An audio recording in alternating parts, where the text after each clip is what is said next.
Pablo, ¿por qué decidiste ambientar la historia en Londres en la década del 30? Ya, la verdad que no sé, se me fue ocurriendo así la historia, el mundo que es un poco el mundo del cine. Quería que fuera algo anterior, digamos, a los conflictos que precedieron a la Segunda Guerra Mundial, es decir, básicamente algo anterior al ascenso de Hitler a la Cancillería, ¿no? Cuando empieza el 33, que es el momento en que empieza el desastre, que después va a terminar en la Guerra Mundial y el Holocausto, ¿no? Quería que fuera un momento anterior, y poco a poco lo fui ubicando en ese momento histórico preciso, que es un momento histórico un poco vago, porque es tan fuerte la Segunda Guerra Mundial que los años 30 han quedado un poco deslucidos ante la imaginación, y uno puede imaginar lo que quiere, ¿no? Es como una especie de terreno fértil para toda clase de fábulas, ¿no? Eh, en la página 173 del libro, decís la Academia Belladonna, la escuela de asesinos destinada a volver a los viejos tiempos de los cuartos cerrados y las series ingeniosas, sin la brutalidad, la ignorancia y el carácter industrial que el crimen tenía en los tiempos modernos, ¿no? Y la novela pasa por ahí, ¿no? Por el rescate de esos tiempos, de alguna manera, ¿no? De esos tiempos del policial. Sí, es un poco ese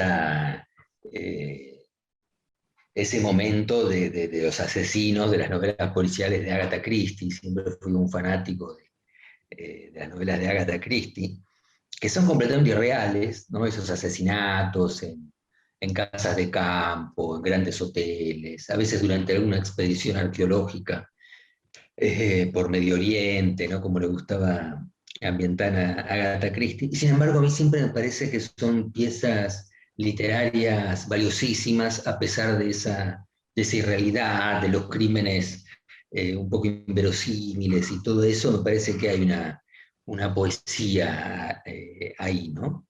Eh, Poesía es la palabra que usa Chesterton para referirse al policial, ¿no? Él cuando, además de escribir sus cuentos policiales protagonizados por el padre Brown, Chesterton escribió una serie de artículos que son fantásticos, y él dice, el género policial es el único género que puede mostrar la poesía de la vida moderna, ¿no? Él lo ve como una especie de vínculo. Y en algún momento que él hace una enumeración de algunos rasgos de la novela policial y las cosas que tiene que juntar el detective, él hace una especie de collage maravilloso. Me acuerdo que dice un sombrero de copa aplastado, eh, una flor. Hay una serie de elementos ahí que son como elementos poéticos, podemos decir. Pablo, ¿qué tan difícil es en la actualidad encarar un policial de enigma? ¿Crees que necesariamente el policial tiene que estar relacionado con el poder? ¿Me podés repetir un poquito porque se entrecortó Sí. la No, grabación y te escuché algunas palabras? a ver ahora. No, te preguntaba si es difícil imaginar un policial de enigma en la actualidad, digamos, y si necesariamente el policial tiene que estar relacionado a cuestiones vinculadas al poder.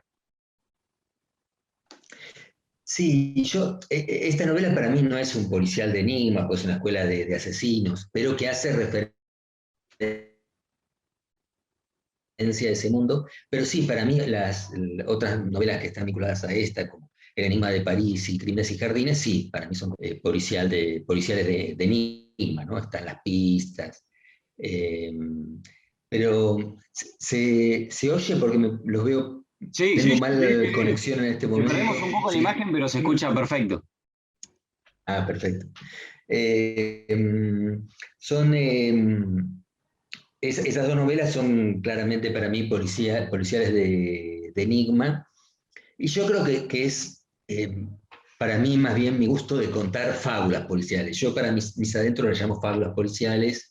No es el policial que está más vinculado a la violencia de la época, a las cuestiones del poder, sino es un policial más vinculado al mundo de los signos, al mundo de la lectura, al mundo del desciframiento, al mundo de la lógica, de la búsqueda de la verdad a través de los indicios. Es decir, para mí es un policial más, en cierto modo, más intelectual y como más poético, es decir, que con una especie de... un policial que transcurre una especie de universo de símbolos, ¿no? Perfecto. Hablemos un poco de los 7 alumnos de la Academia Belladonna. Antes de... A ver, ¿está escuchando? Ahí, Pablo, ¿te perdimos? ¿Estás escuchando, Pablo? ¿Ahí nos escuchás? ¿Ahí nos escuchás? Ahí no, mejoró un poco la... Sí, perfecto. Ah, magnífico. Perfecto. No, te estaba invitando a conversar un poquito sobre los 7 alumnos de la Academia Belladonna. Antes de empezar la escritura del libro, ¿ya tenías las características de cada uno de ellos o algunas fueron apareciendo a medida que avanzaba la historia?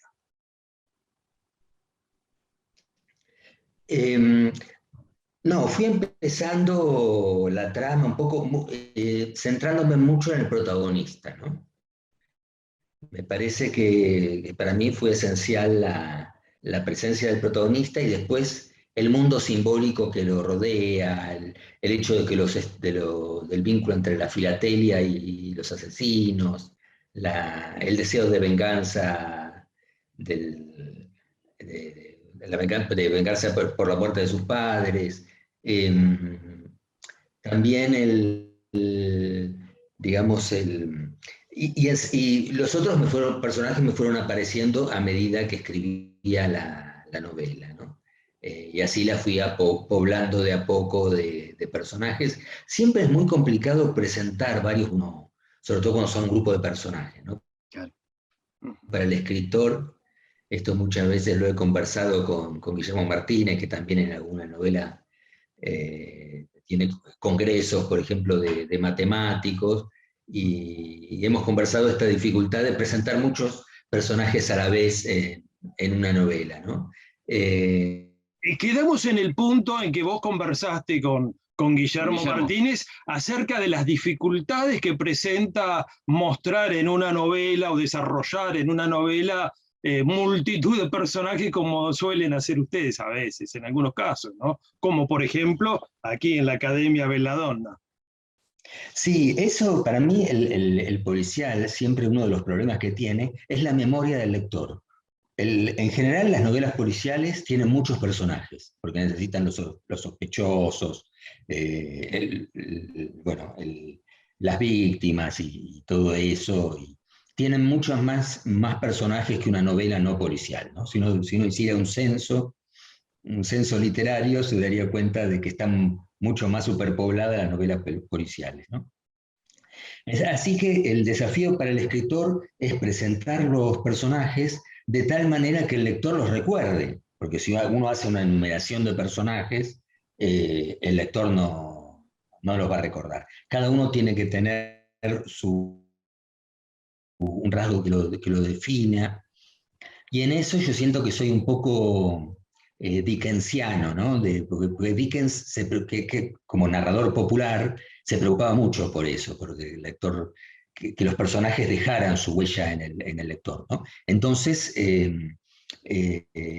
siempre los dotaba de algún rasgo que fuera inolvidable para el lector, de tal manera de que lo recordara, ¿no? Así que trato de imitarlo en ese punto. Y el libro sucede en una atmósfera lúdica, si se quiere, ¿no? Porque hasta los crímenes de alguna manera ocurren en un clima de juego, ¿no? Porque estoy pensando ahora, recordando ahora un momento que es el enfrentamiento entre las distintas academias de crimen, y está planteado prácticamente en términos de una competencia deportiva, ¿no? Sí, ahí me parece mucho de juego en la novela, la idea esta del número, el número 317, que de alguna manera lo persigue al protagonista, pero lo persigue para salvarlo, no para condenarlo.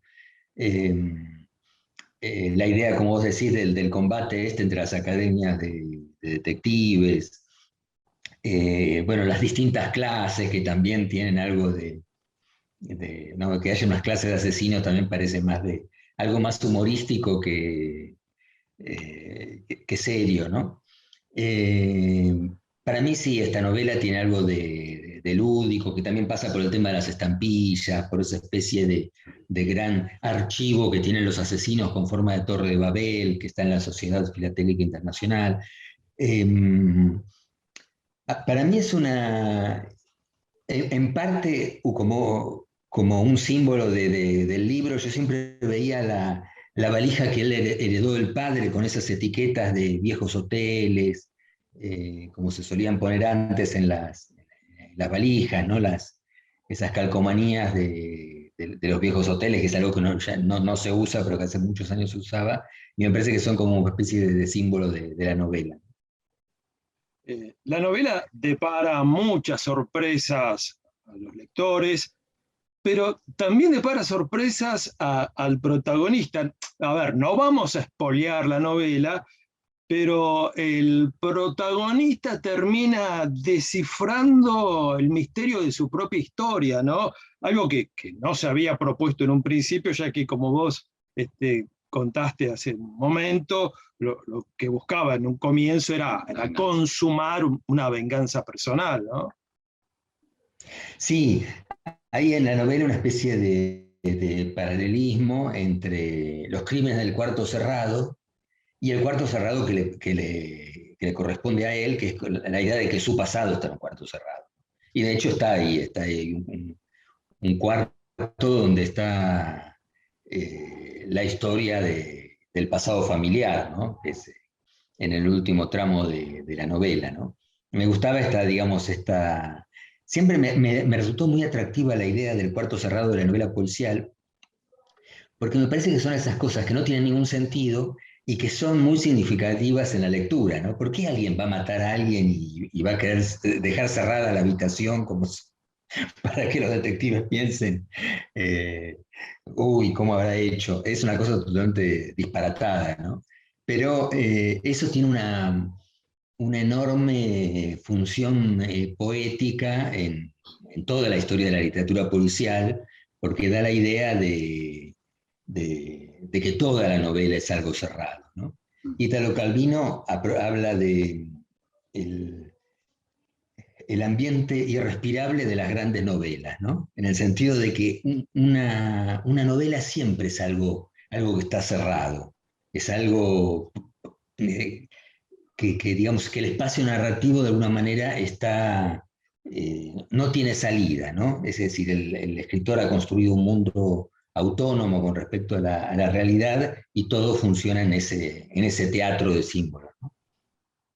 Eh, Contabas sobre la filatelia como uno de los elementos lúdicos presente en la novela, y es cierto, hay una fuerte presencia de los coleccionistas de estampillas, de las estampillas como objetos preciosos coleccionables e incluso también como armas para el crimen, ¿no?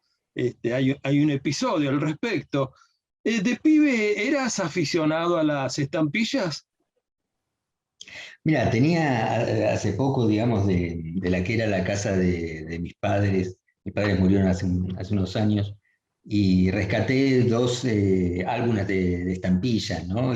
Pero era un coleccionista así muy esporádico y desordenado, no era un coleccionista de verdad, ¿no? Pero siempre es fascinante ver las estampillas.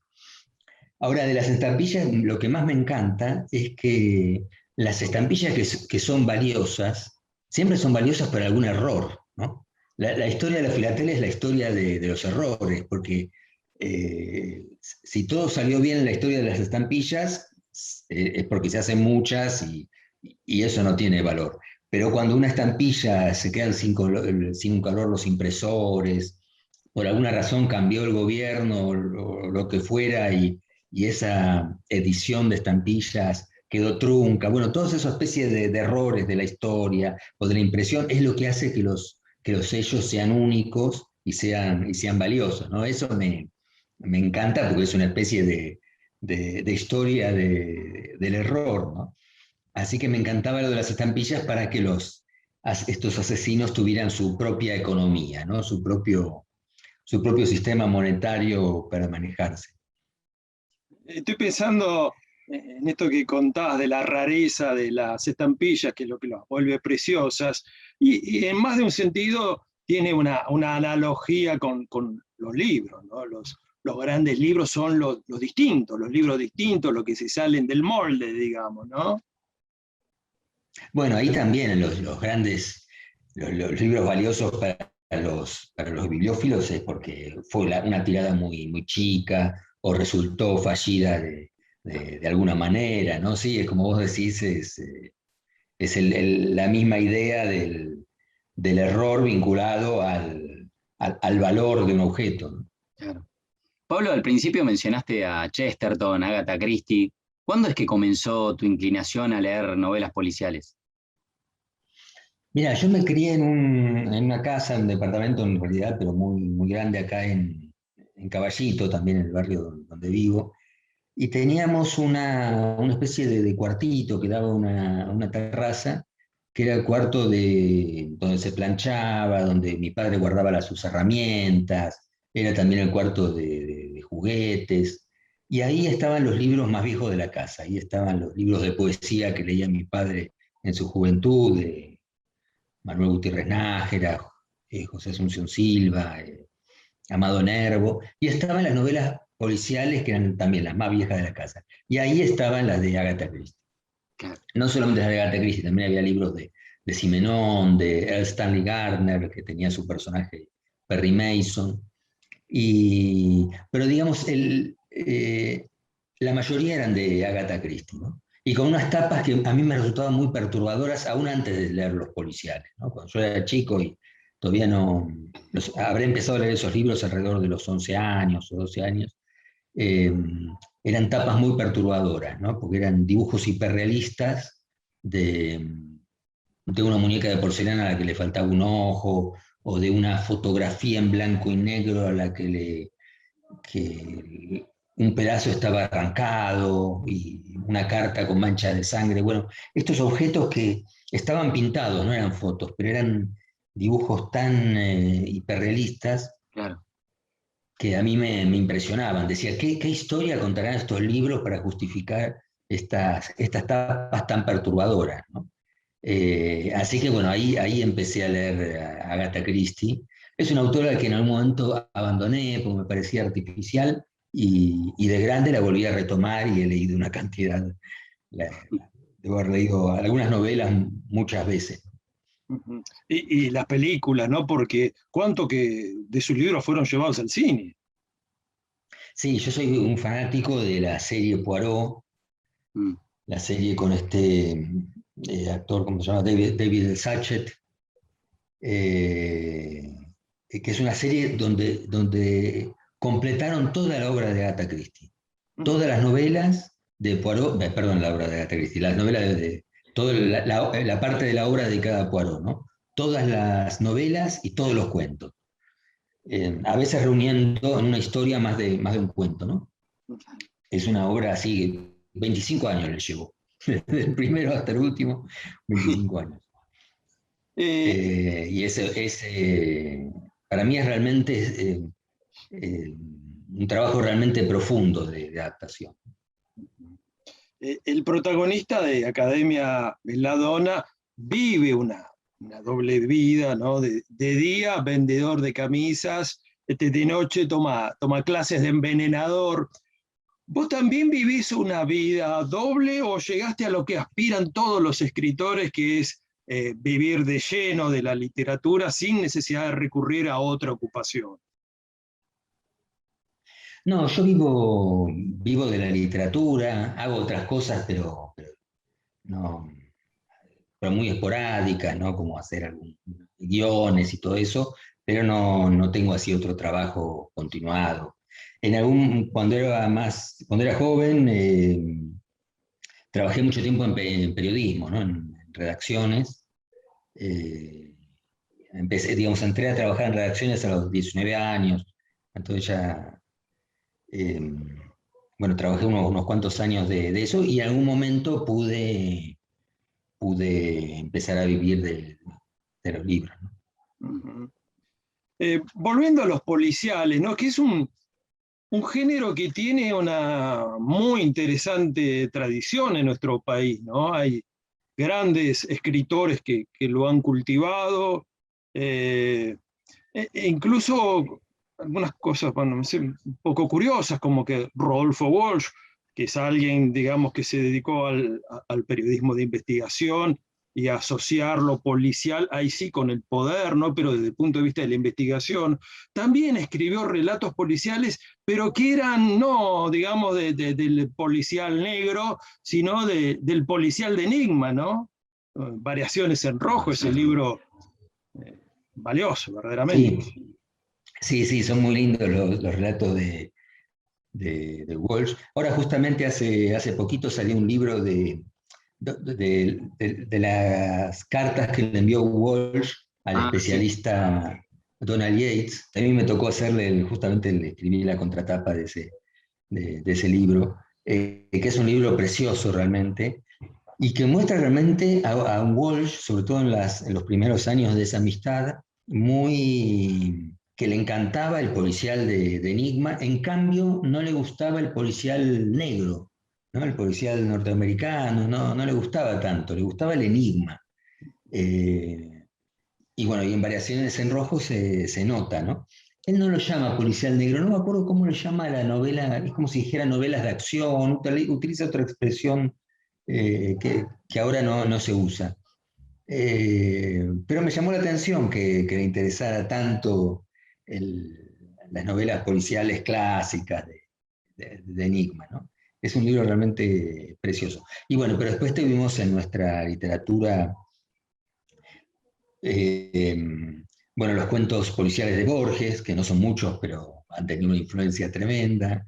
La novela que escribieron Bioy y Silvino Campo, Los que aman odian. Bueno, y tengo muchísimos otros autores, inclusive autores más cercanos que han tenido sus aproximaciones al policial, como Saer o Piglia, digamos. Además de la obra, qué sé yo, las novelas de Guillermo Martínez, Marcelo Bielmacher tiene una novela policial, bueno, Juan Sasturain, José Pablo Feynman, hay muchos autores que tienen novelas policiales, ¿no? Sí, es cierto, el actual director de la Biblioteca Nacional, el querido Juan Sasturain, ha escrito también algunas novelas policiales notables, sí. Y ha hecho antologías también. Sí.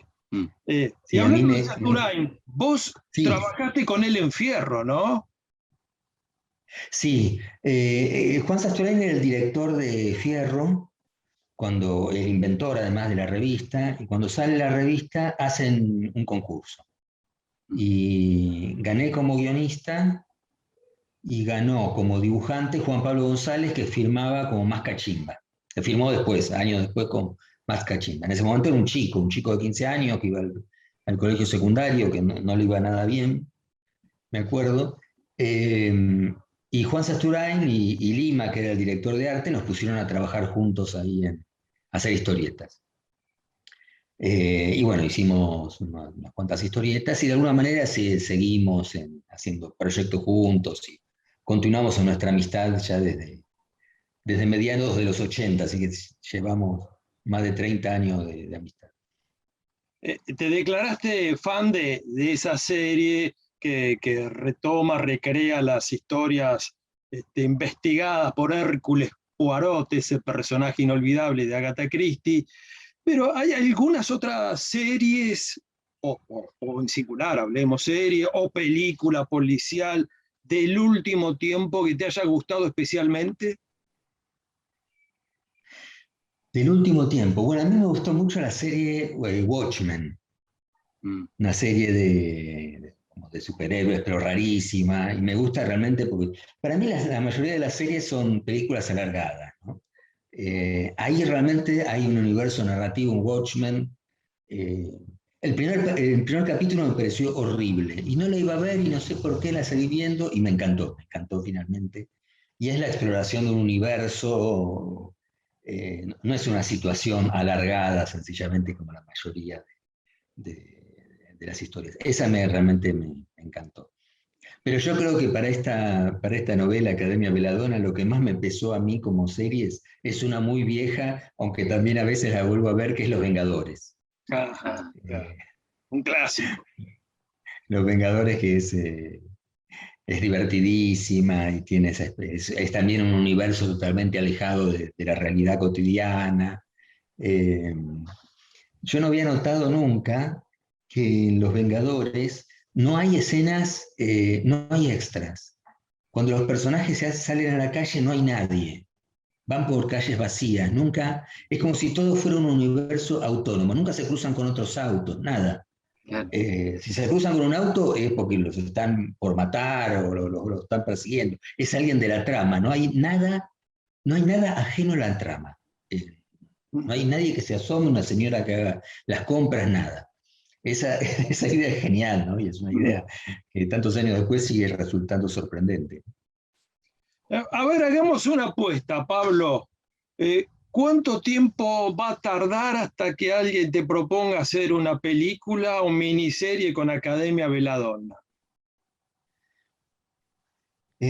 No sé, participé de tantos proyectos. ¿Cómo? Yo te digo que antes de un año, porque la lees y tiene, bueno, tiene una gran fuerza de imágenes, ¿no? La lees y la estás viendo al mismo tiempo. No, hubo, que haya propuestas no, sería normal. El tema es la dificultad de realmente hacer, porque propuestas muchas veces hay, y realmente es tan difícil hacer una serie, una película, que bueno, de cada un montón de que hay dando vueltas, finalmente alguna, cada tanto se concreta. Pero es realmente difícil. Yo trato de colaborar con todos, con los que quieren hacer cosas, pero realmente es complicado el mundo del cine y de la televisión. Y sobre todo hacer cine en este rincón del mundo, ¿no? Con las escasas posibilidades materiales que hay para hacerlo, ¿no? Sí, sí, sí, sí, es muy caro, sí. Es muy arduo. Bueno, Pablo, te agradecemos enormemente, ¿eh? Muchas gracias, Pablo. No, muchísimas gracias a ustedes. Les mando un abrazo grande.